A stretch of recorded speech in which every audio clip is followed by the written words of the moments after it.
ছোট্ট একটি দোয়া পড়লে 7 আসমানের দরজা খুলে দেওয়া হবে এবং আল্লাহ পাক রব্বুল আলামিন আপনার উপরে রহমত নাজিল করবেন, বরকত নাজিল করবেন।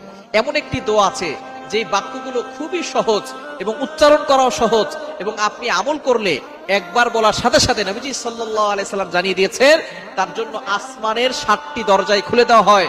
রহমতের দরজাগুলো খুলে আল্লাহ তাআলা তার উপরে রহমত নাজিল করতে থাকেন, অঝোরে বৃষ্টির মতো রহমত তার উপরে পড়তে থাকেন, বরকত পড়তে থাকে। সুতরাং আমরা নামাজ শুরু করার আগে এই দোয়াটা একবার পড়ে নিব।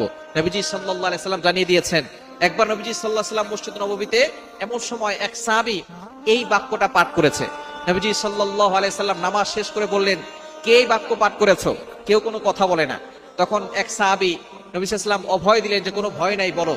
একজন সাহাবী দাঁড়িয়ে বলেন, ইয়া রাসূলুল্লাহ, ইয়া হাবিবাল্লাহ, আমার কাছে আল্লাহর প্রশংসা করতে খুব ভালো লাগে, এই জন্য আমি বাক্যগুলো বলেছি।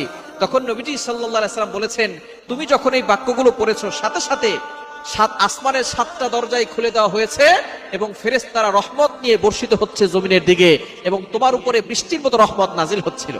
সুবহানাল্লাহ বিহামদি। এই দোয়াটা আমরা পড়তে চাই কি চাই না? দোয়াটি হচ্ছে আল্লাহু আকবার কাবীরা ওয়ালহামদুলিল্লাহি কাসীরা ওয়া সুবহানাল্লাহি বুকরাতাও ওয়া আসীলা। খুবই সহজ বাক্য, আল্লাহু আকবার কাবীরা ওয়ালহামদুলিল্লাহি কাসীরা ওয়া সুবহানাল্লাহি বুকরাতাও ওয়া আসীলা। এটা যদি আপনি মাত্র একবার পড়েন, আল্লাহ পাক রব্বুল আলামিন আসমানের 7টি দরজা খুলে দিবেন। এরপরে আপনি আল্লাহর কাছে দোয়া